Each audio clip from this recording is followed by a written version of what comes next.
Welcome back, folks. Deutschland Dan here again. Back in the jungle. Oh, god damn, it's gonna be a hot, steamy, humid, thunderstormy day.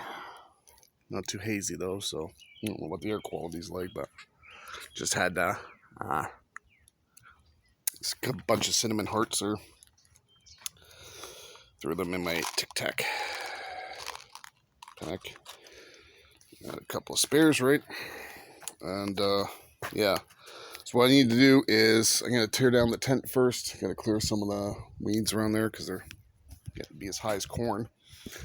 Then I got to prune a bunch of this shit off so that I can cut this down later. So I'm just clearing the area around there. It's sort of held up by twine.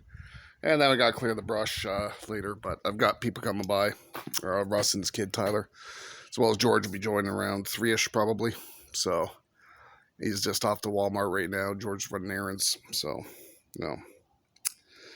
So, time to get cracking before I could go for a crack and run right now, actually.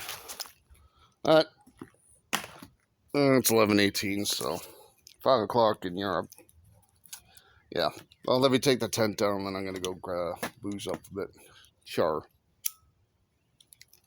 Yeah, that's about it for now. So, Deutschland dancing off. Peace out.